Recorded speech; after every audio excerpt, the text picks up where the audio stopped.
உங்களுக்கு இந்த மாதிரி போராடுறாங்க, இதனால அரசுக்கு கெட்ட பேர் ஏற்படுது அப்படின்னு நீங்க நினைச்சீங்க அப்படின்னா சிம்பிளா கருணை கொலை பண்ணிடுங்க. சென்னையில் இருக்கக்கூடிய தூய்மை பணியாளர்கள் மண்டலம் 5, 6 மொத்தம் 15 மண்டலம், அதுல 5, 6ல தொடர்ச்சியாக அவங்க போராடிக்கிட்டு இருக்காங்க. எல்லாருக்குமே தெரியும், செய்தி ஊடகங்களுக்கு தெரியும், அதே போல பத்திரிகை ஊடகங்களுக்கு தெரியும்.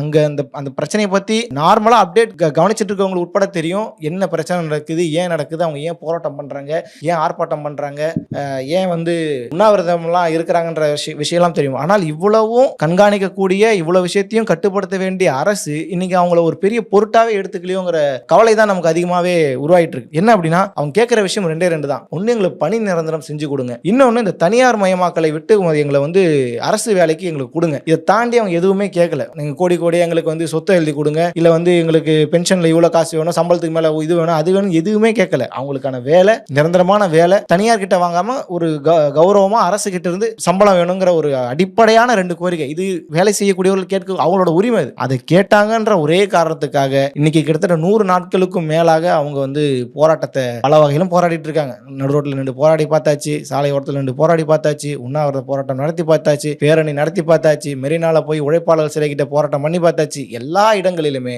அடிக்கிறது, தூக்கிட்டு போய் வேன்ல தூக்கி ஏத்துறது, ஏதாவது ஒரு மண்டபத்தில் போடுறது, சாயங்காலம் விடுறது, இதே தான் நடந்துட்டு. பல பெண்களுடைய எலும்புகள்லாம் அவங்க அடிச்சு அவங்க குப்புறப்படுத்தி அவங்க அழுத காட்சியெல்லாம் இன்னைக்கு வரைக்குமே சமூக வலைதளங்கள்ல பரவிட்டு இருக்கு. இப்ப நான் ஒரு சூப்பரான சொல்யூஷன் சொல்றேன். உங்களுக்கு இந்த மாதிரி போராடுறாங்க, இதனால அரசுக்கு கெட்ட பேர் ஏற்படுது அப்படின்னு நீங்க நினைச்சீங்க அப்படின்னா சிம்பிளா கருணை கொலை பண்ணிடுங்க. அந்த கருணை கொலை பண்ணிட்டீங்கன்னு வச்சுங்களேன், உங்களுக்கு எந்த பிரச்சனையும் கிடையாது. இதுக்கப்புறம் உங்களை எதிர்த்து யாரும் பேச போறது இல்ல, யாரும் போராட போறது இல்ல, யாரும் எதிர்த்து கேள்வி கேட்க போறது இல்ல. நீங்க அப்படியே அந்த ராஜாங்கத்தை ரொம்ப சிறப்பாக நீங்க நடத்திக்கிட்டு இருக்கலாம்.